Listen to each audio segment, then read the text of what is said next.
The pyre was built from oak and cedar, the kind of wood that burned hot and long, the kind of wood reserved for important occasions. Weddings, funerals, executions. On this particular autumn evening, as the sun melted into the hills like a bruise fatting from skin, the villagers of Thornhaven gathered around that pyre with torches in their hands and cruelty in their hearts, and they debated whether what they were about to do was justice or mercy. Neither, as it turned out, it was convenience. The dragon lay at the center of the pyre, chained to an iron post driven deep into the earth. Its scales were the color of wet ash, dull and unremarkable, lacking the iridescent shimmer of the forest dragons that sometimes flew over the mountain passes, and entirely devoid of the molten gold plating that the great fire worms of the southern deserts were famous for. Its wings were folded tight against its body, and even folded one could see that they were too small, proportionally wrong, the membranes between the bone struts thin and translucent as old parchment. Its eyes were closed. It did not struggle. It did not roar. It did not breathe fire. It had never breathed fires. That was the problem. That was always the problem. A dragon that can't hunt, can't fly proper, can't even set a campfire alight, said Aldrich the blacksmith, standing at the front of the crowd with his hammer resting on his shoulder like a warrior's axe. What good is it? What good has it ever been? A murmur of agreement rippled through the gathered villagers like wind through tall grass. They were farmers mostly, sheep herders, grain growers, people who understood the language of usefulness and spoke it fluently. A dog that couldn't herd was a waste of food. A plow horse that couldn't pull was a waste of stable space. And a dragon, a creature of legend, a beast whispered about in fireside tales and children's nightmares that could do none of the things a dragon was supposed to do. It was an insult. That was how Aldrich framed it, and the villagers accepted his framing because Aldrich was the strongest man in Thornhaven, and his words carried the weight of his forge hammer. It eats our livestock, added Merrick, the village elder, though his voice carried less conviction than Aldrich's. Merrick was old enough to remember when the dragon had first appeared, a hatchling no bigger than a hunting dog stumbling out of the woods on unsteady legs during a thunderstorm 15 years ago. He had been the one to say they should keep it, at least until its mother came looking for it. Its mother never came. It eats one sheep every 2 weeks, corrected a voice from the back of the crowd. Less than the wolves take. The crowd turned. The speaker was Alara, the healer's apprentice, a young woman of 22 with ink-stained fingers and a stubborn jaw that had gotten her in trouble more times than she could count. She stood apart from the others, her torch held low, its flame barely illuminating the determination carved into her face. One sheep every 2 weeks, Aldrich repeated, turning to face her with an expression of exaggerated patience that was, in truth, nothing but contempt dressed in polite clothing. And what does it give us in return? The wolves at least keep the deer population down, the foxes take the rats. This creature, he gestured at the chained dragon without looking at it, does nothing. It sits on the hill, it stares at the sky, it wanders into the village and knocks over water barrels with its useless tail. It is a liability, Alara, and liabilities get cut. It's not a liability, Alara said, and something in her voice cracked just slightly like the surface of a frozen pond when too much weight is applied too quickly. It's alive, that should be enough. Aldrich laughed. It was not a kind sound. Several others laughed with him, because laughing at the strange girl who talked to the broken dragon was easier than confronting the uncomfortable truth that she might be right. Alive isn't enough, Aldrich said, not when the living costs us. He turned back to the pyre, he raised his torch. Alara lunged forward, but 2 of the woodcutter's sons caught her arms and held her back. She fought them, thrashing with a fury that surprised everyone including herself, but they were stronger and there were 2 of them and her boots slipped on the trampled grass. Aldrich, don't please. The blacksmith did not look at her. He touched his torch to the kindling at the base of the pyre, and the fire caught with a whoosh that sent sparks spiraling upward like confused stars. The dry oak and cedar went up eagerly, hungrily, as if they had been waiting for this moment, and within seconds the flames were licking at the dragon's feet. And the dragon opened its eyes. They were silver, not the cold, hard silver of a sword blade, but the soft, luminous silver of moonlight on still water. They were the most beautiful eyes Alara had ever seen, and they were looking directly at her, and in them she saw something that she would carry with her for every remaining day of her life. Not anger, not fear, not even sadness. Understanding. The dragon understood what was happening. It understood why. And it did not fight, did not cry out, did not beg, because it had learned in 15 years of life that begging from creatures who saw you as nothing would only ever earn you their disappointment in your weakness. The fire climbed higher. The heat became a living thing, pressing against the faces of the villagers, forcing those in the front rows to take a step back. The chains began to glow red. The dragon's scales, those dull, unremarkable ash-colored scales, began to crack and split, and beneath them was not flesh and blood as the villagers expected, but something else entirely, a light, faint and blue-white, like the glow of a winter dawn trapped beneath stone. Alara screamed. She screamed not because of the fire, not because of the heat, but because she understood in that moment, with a clarity that hit her like a physical blow, that they were not burning a useless dragon. They were burning something they could not begin to comprehend, and the crime of it would stain Thornhaven for generations. The dragon exhaled, not fire, never fire, but a breath, a single, slow breath, and that breath carried with it every memory of every kindness it had ever received in Thornhaven. The scraps of meat left by the butcher's daughter when she thought no one was watching. The blanket that old Widow Marin had draped over it during the cold nights when it was still small enough to fit on a doorstep.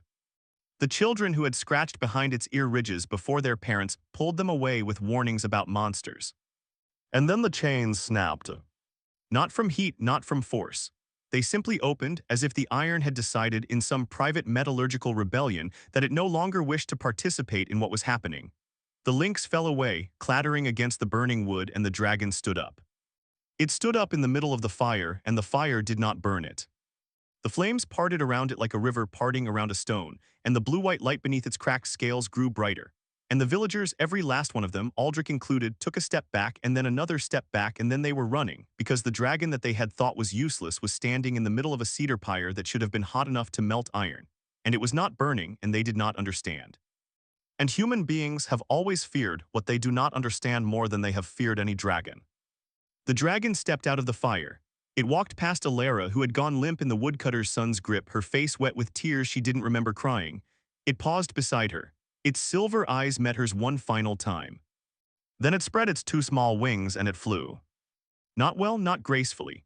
Not like the forest dragons that carved the sky into ribbons with their effortless soaring. It flew like a creature that had been told its entire life that it could not fly, stubbornly and painfully proving the lie of it, each wingbeat a defiance. Each meter of altitude a middle finger raised at every voice that had ever said it was less than what it was supposed to be. It flew over the hills, and the fire behind it consumed the pyre and nothing else. And eventually the villagers crept back to the charred circle of earth and stared at the empty chains and said nothing, because there was nothing to say that would make any of it better. Alara picked up one of the broken chain links. It was still warm. She held it to her chest and she made a promise to the silent, empty sky, and the sky did not answer, but she did not need it to. 15 years passed. 15 years is a long time for a human. It is enough time to build a house and raise a family inside it, enough time to plant an orchard and wait for it to bear fruit, enough time to watch your parents age and your children grow and your own face acquire the lines and creases of a life lived in a particular place among particular people. 15 years is enough time to become a different person, or to become more firmly the person you always were. For Thornhaven, 15 years was enough time to almost forget.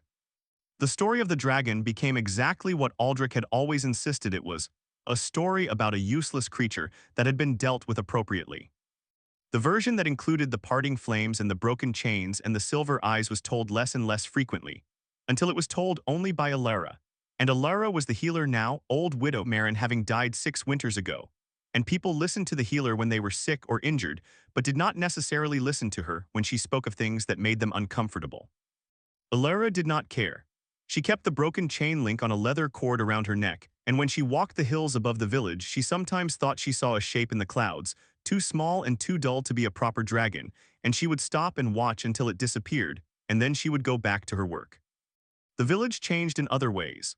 The wolves that had always been a nuisance became a plague, without the dragon on the hill, for it turned out that even a dragon that did nothing had been doing something. Simply by being large and present and vaguely dragon-shaped, the wolf packs grew bolder. They came into the village at night. They took lambs, then sheep, then a calf that belonged to Aldrich himself, which was poetic in a way that the blacksmith did not appreciate. The forest changed too. The edges of it crept closer to the village each year, the trees growing thicker and darker, as if the woods themselves were expanding to fill the space that the dragon's absence had left. Hunters who ventured into the deeper parts of the forest came back with stories of things moving between the trees, not wolves, not bears, not anything they could name. Shapes that were too tall and too thin. Eyes that reflected light in colors that eyes were not supposed to reflect light in. Sounds that were almost language but not quite. And then there were the disappearances. First it was Thomas, a woodcutter who went into the forest to fell a particularly large oak and simply never came back. His axe was found at the base of the tree, embedded in the trunk halfway through a cut that had never been completed.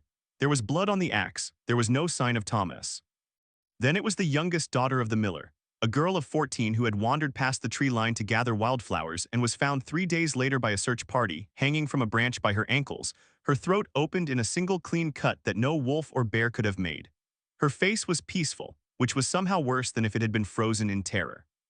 Then it was two hunters at once, then a hermit who lived in a shack at the edge of the forest, then three sheep in a fenced paddock within sight of the village walls, killed in the night without a single sound, without a single dog barking, without a single torchbearer seeing anything. The village held a meeting. Aldrich, who had become the de facto leader in the absence of anyone better, stood at the front and said the words that leaders always say when they have no solutions but must appear to have them. "We will increase the patrols. We will reinforce the walls. We will not be driven from our homes by wolves and superstition." "They are not wolves," said Alara from the back of the crowd, and her voice carried the particular weight of a person who has been right about something important once before and has been ignored for it ever since.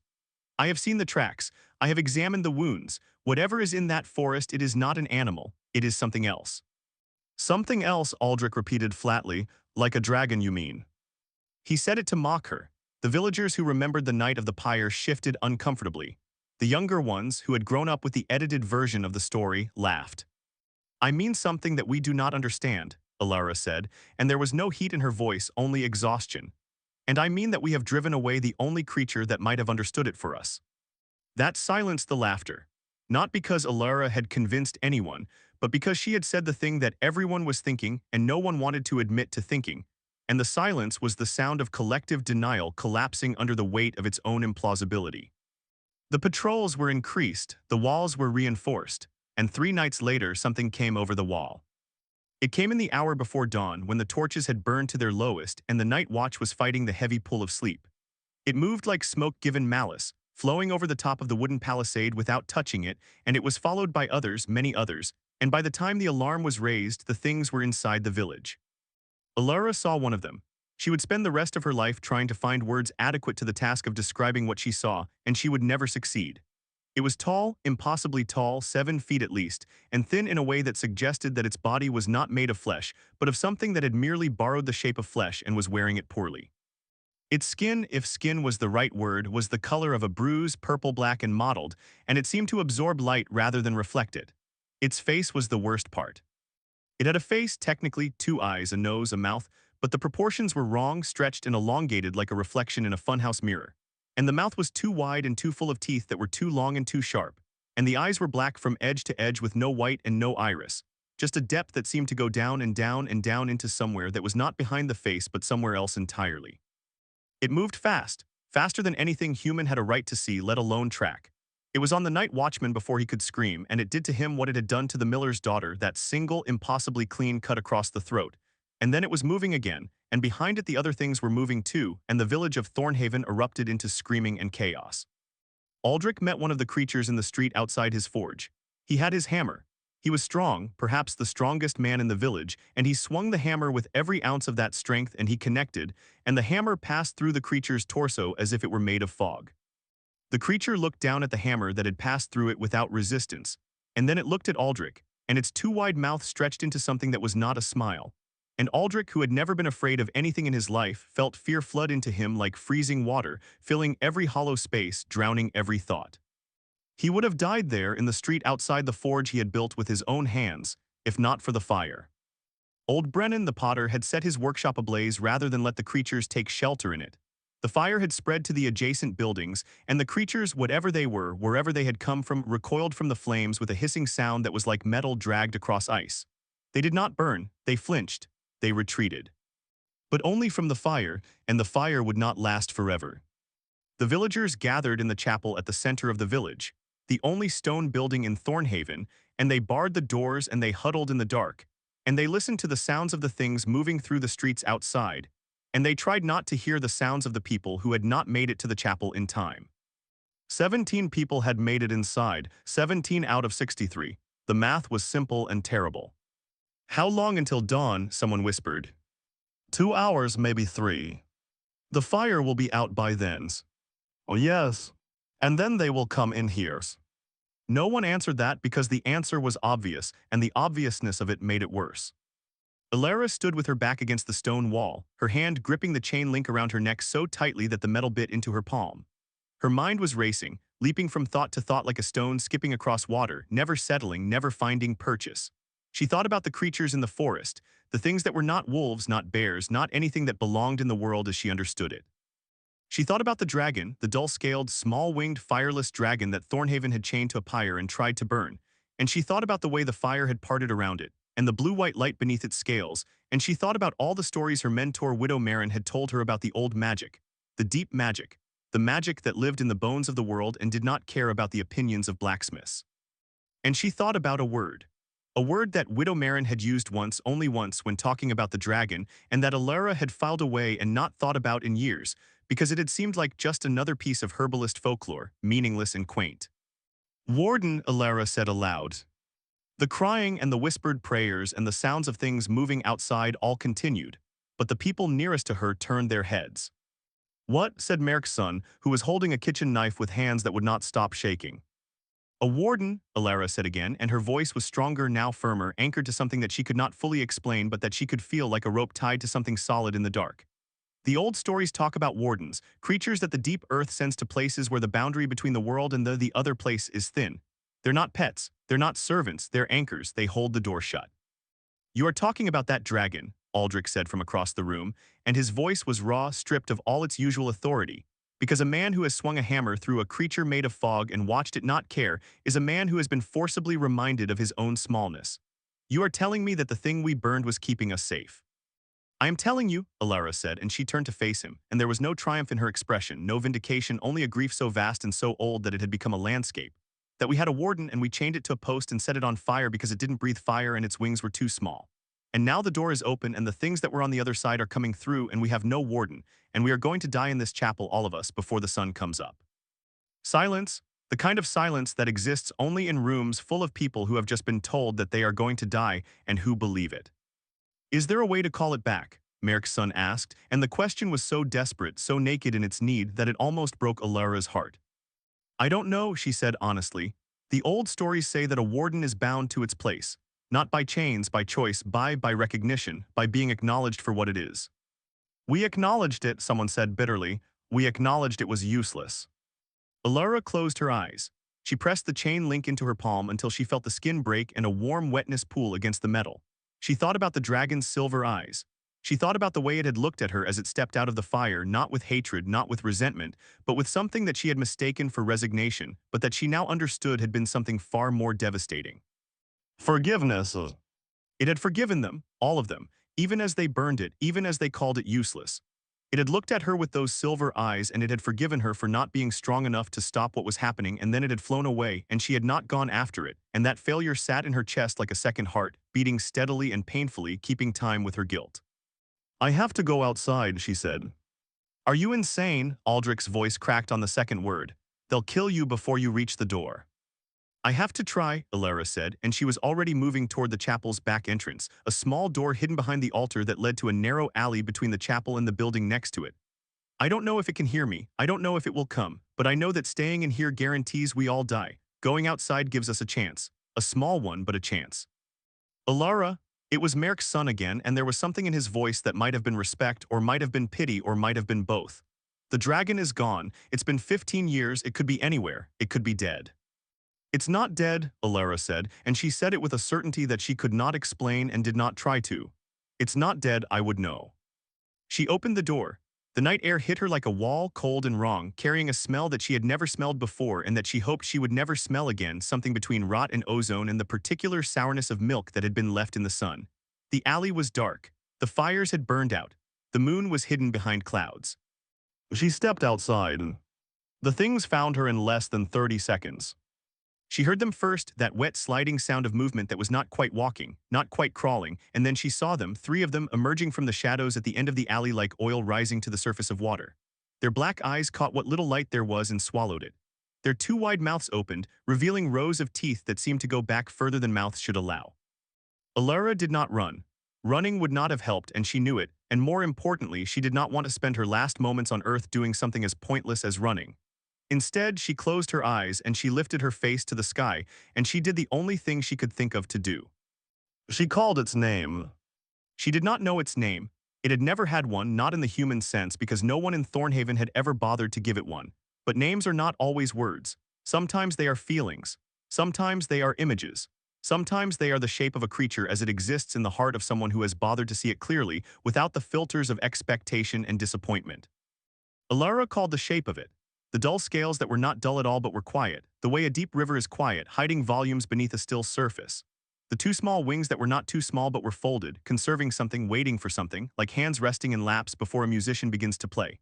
The silver eyes that had looked at a village that hated it and had seen not monsters but frightened small creatures who did not understand what they had been given.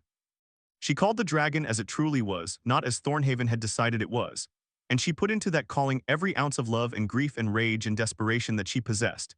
And she poured it into the sky like a libation, like a prayer, like a scream, and the things in the alley paused just for a moment, their two wide heads tilting in unison at an angle that no spine should have allowed. And then the sky answered. It came from the north, from the direction of the high mountains where the snow never melted and the air was too thin for human lungs. It came fast, faster than it had flown 15 years ago, faster than should have been possible for wings that size, and it came with a sound that was not a roar and not a cry but something deeper, something that Alara felt in her bones and in her teeth and in the marrow of her spine, a sound like the earth itself clearing its throat. The dragon descended over Thornhaven like a falling star, and it had changed. The scales were no longer dull.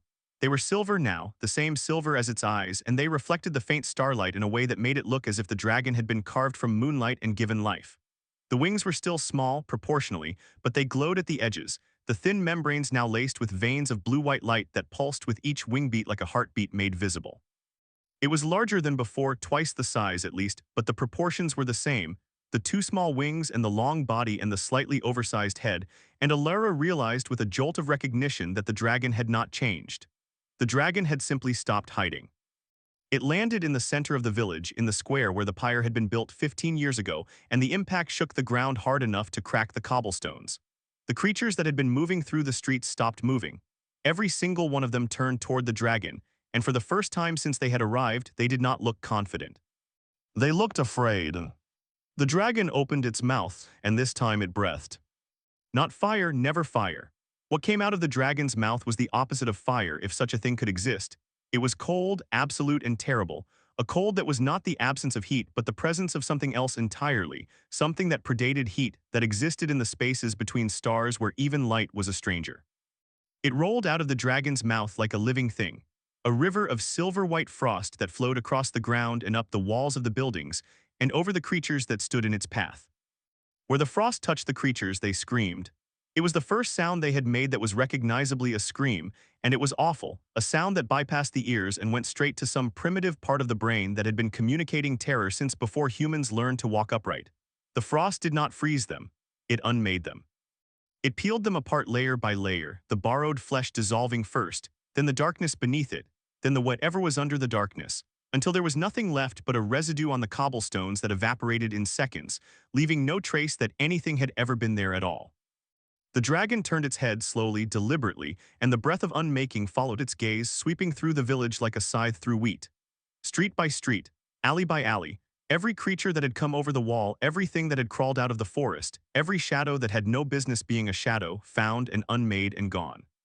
It took less than a minute. When it was over, the village of Thornhaven was silent and cold and empty of everything except humans and one dragon. The dragon stood in the square, and the silver frost clung to the buildings and the ground around it, and its breath misted in the air, and it did not move. It stood there like a statue, like a monument, like a question waiting to be asked. Alara walked toward it. She walked out of the chapel, past the people who were emerging cautiously from the doors, past Aldrich who was standing in the doorway with his hammer in his hand and an expression on his face that was trying very hard to be something other than what it was, which was shattered. She walked across the cracked cobblestones, through the silver frost that did not burn her feet but felt like stepping into a mountain stream in winter, cold and clean and alive. She stopped in front of the dragon. It was enormous from this close, its head level with the second story of the buildings around the square. Its silver eyes looked down at her, and she looked up at it, and neither of them spoke because dragons did not speak in words and Alara did not need words. She reached out her hand, the hand that was bleeding from gripping the chain link, and she placed it on the dragon's foreleg just above the ankle where the scales were smoothest. The scales were warm. She had expected them to be cold after what she had just seen, but they were warm, like sun-heated stone, like the flank of a sleeping horse, like life. "I'm sorry," she said. "I'm so sorry, I should have." She could not finish. The grief was too large and her voice was too small, and the words dissolved into the cold air like breath. The dragon lowered its head. Slowly, with a gentleness that was almost inconceivable in a creature that large, it brought its face down to the level of hers. Its breath washed over her, and it was warm now, not the terrible cold of before but a simple biological warmth. And it smelled like the high mountains where it had been living for 15 years, like snow and stone and pine and something else.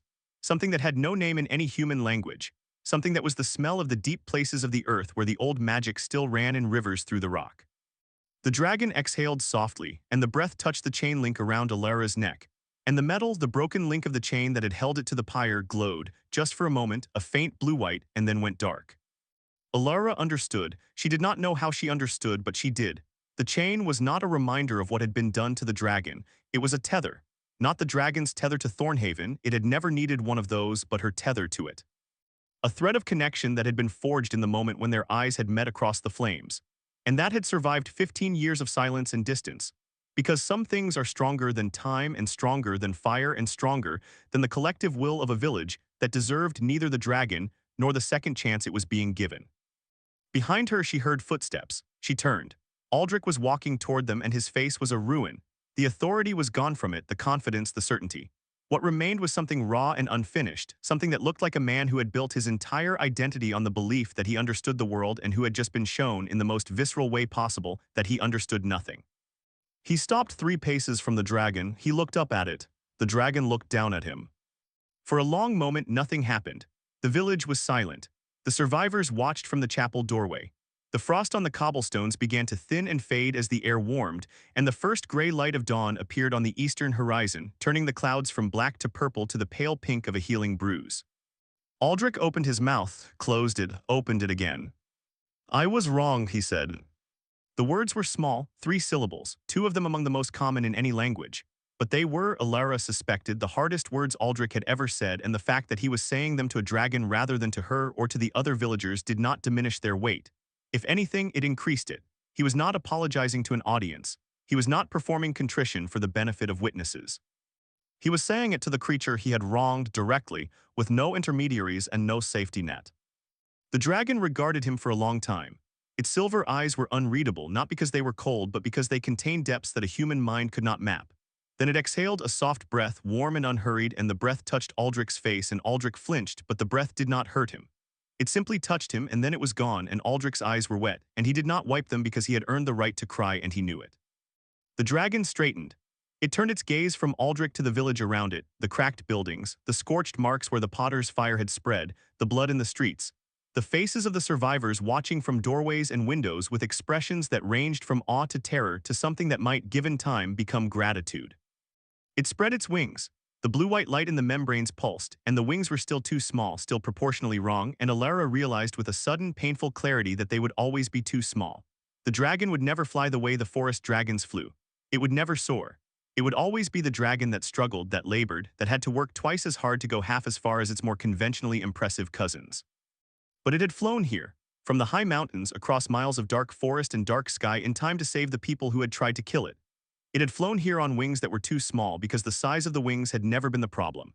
The problem had been the weight of what the dragon had been carrying, the weight of rejection, of shame, of a community's contempt pressing down on its back like a stone on a bird's chest. Freed of that weight, the wings were enough. The dragon did not leave. It folded its wings and settled onto the cobblestones of the square with a sound like a sack of stones being dropped, and it curled its tail around its feet, and it lowered its head to rest on its forelegs, and it closed its eyes. It went to sleep. In the square where they had tried to burn it, in the village that had called it useless, the dragon went to sleep, because it was exhausted from the flight and from the unmaking and from 15 years of living alone on a mountain. And because, and this was the part that made Alara's breath catch in her throat and her eyes blur with fresh tears, it trusted them. After everything, after the chains and the fire and the cruelty dressed up as practicality, after being told that its life had no value, after being driven from the only home it had ever known, it had come back when they needed it, and now it was going to sleep among them because trust for a warden was not a fragile thing that could be broken by a single betrayal. It was a foundational thing built into the creature's purpose, as intrinsic as breathing, as non-negotiable as gravity. The dragon trusted them because it was a warden, and wardens hold the door shut. And you cannot hold a door shut if you do not stand near it. And you cannot stand near it if you do not trust the people on your side of it not to push you through. Alara sat down on the cobblestones beside the dragon, close enough to feel the heat radiating from its body. She leaned against its foreleg. The scales were smooth against her back, warm and solid and real, and she could feel its heartbeat through them, slow and deep and steady, like a drum being played in a cathedral. One by one, the other survivors emerged from the chapel. They gathered in the square at a distance, watching the sleeping dragon with expressions that would take days and weeks and months to settle into anything coherent. Some of them were crying, some of them were starring. Some of them were holding each other, because in the space of a single night they had lost friends and family, and the comfortable certainty that the world was a place they understood, and holding another human being was the only thing that made sense. Merrick's son was the first to approach. He walked slowly, carefully, as if the ground might give way, and he stopped a few feet from the dragon and looked at it with an expression that was trying very hard to be brave and was mostly succeeding. Then he sat down on the other side of the dragon from Alara, and he leaned against its flank, and the dragon's heartbeat thumped against his back, and he closed his eyes. Others followed. Not all of them, some could not bring themselves to touch the creature they had spent their entire lives being told was worthless. But enough.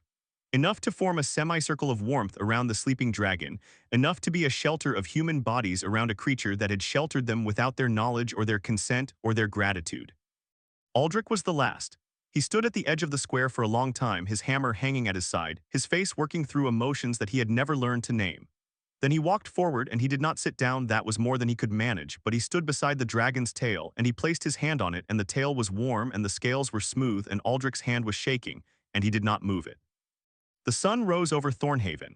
It climbed above the hills and poured golden light into the square, and the frost evaporated, and the blood in the streets dried. And the sleeping dragon's silver scales caught the morning light and scattered it into 1,000 tiny rainbows that danced on the buildings and the faces of the survivors. And it was beautiful in a way that had nothing to do with usefulness and everything to do with simply being. The village rebuilt. Not quickly and not easily and not without argument, because villages do not change easily and arguments are the currency of communities that have been traumatized and do not know how to process their trauma. But they rebuilt. The dragon stayed. It slept in the square for 3 days, and when it woke, it did not leave. It moved to the hill above the village, the same hill where it had spent 15 years doing nothing, or what had looked like nothing, which was in fact the work of holding a door shut against things that wanted to come through, and it lay down in the long grass, and it watched the sky, and it was there. Just there, being a dragon, being a warden, being useful in ways that the village was only beginning to understand. Alara visited it every day. She brought food, not sheep. She had put an end to that arrangement, but fish from the river and berries from the hills, and sometimes just a bucket of fresh water, which the dragon drank with a delicacy that was absurd in a creature of its size, lapping at the water with a tongue that was rough and pink and surprisingly dog-like. She talked to it. She told it about the rebuilding, about the arguments between Aldrich and Merrick's son about where to build the new wall, about the children who had started leaving offerings of flowers and shiny stones at the base of the hill, about the way the forest had retreated since the night of the unmaking, pulling back from the village like a tide going out. The dragon listened. It always listened. Its silver eyes tracked her as she moved, and when she sat beside it, it would shift its weight slightly, just enough to bring her within the curve of its body, a shelter of scales and warmth. It never breathed fire, it never would. It was not that kind of dragon. It was the other kind, the kind that breathes cold, the kind that holds doors shut, the kind that exists not to be impressive or terrifying or useful in ways that can be measured in sheep and gold and dragon fire, but to simply be present, to anchor a place to the deep earth, to be a lighthouse in a darkness that most people never see. Thornhaven learned, slowly and painfully and with many setbacks, to see the darkness. The night of the creatures had cracked open something in the village, an awareness that the world was larger and stranger and more dangerous than they had allowed themselves to believe, and that awareness was uncomfortable and terrifying and necessary. They began to pay attention to the things that lived at the edges of their understanding, not just the dragon on the hill, but the old stones in the river that hummed on certain nights, and the birds that flew in patterns that were too precise to be instinct, and the way the wind sometimes carried sounds that were almost music and almost language and almost prayer. They began to understand that usefulness is not a quality inherent in a thing, but a judgment imposed on it by observers who may or may not have the capacity to understand what they are observing. They began to understand that a dragon that does not breathe fire is not a failed fire-breathing dragon, but a successful something else dragon, and that the something else might be more important than the fire ever would have been. They began, in short, to see the dragon as it was, rather than as they had decided it should be. It was not a redemption story, not really. Redemption implies that the wronged party returns to the people who wronged them and forgives them and everything is healed, and that is not how things work, not in the real world, not even in stories that try to be honest. The dragon did not forgive Thornhaven because it had already forgiven them 15 years ago in the flames before it ever left. The forgiveness was not the obstacle. The obstacle was the village's ability to accept forgiveness that they had not earned and did not deserve, and that is a much harder thing than earning it. Some of the villagers never accepted it. They moved away to other villages where dragons were either magnificent and fire-breathing or non-existent, and they told their version of the story, and their version did not include silver eyes or parting flames or a creature that came back to save the people who had tried to kill it. Their version was simpler and more comfortable, and it was a lie. And it was the kind of lie that people tell themselves because the truth is too large and too strange and too demanding. But those who stayed, those who sat in the square in the dawn light with their hands on warm scales and their hearts beating in time with a dragon's heartbeat, they learned a different story. They learned that the world is full of things that appear useless until the moment they become indispensable. They learned that the creatures we dismiss and chain and burn are often the very creatures standing between us and the dark. They learned that wings can be too small and scales can be too dull and fire can be entirely absent, and the creature can still be the most important thing in your life, and you can still fail to see it, and seeing it late is better than never seeing it at all. And on the hill above the village, the dragon watched the sky with its silver eyes, and the door stayed shut and the darkness stayed on the other side, and the village lived not because they deserved to, but because a creature they had called useless had decided, for reasons of its own, that their lives were worth protecting. That was the story of Thornhaven and the Warden Dragon. It was not a happy story, it was not a sad story. It was a true story which is rarer than either and more valuable than both, and it was kept alive not in books or songs but in the beating of a dragon's heart, steady and slow and warm against the back of a woman who had seen what others could not, and who had spent her life trying with imperfect and exhausting and sometimes ridiculous dedication to make them see it too. The dragons slept on the hill, the village lived below it.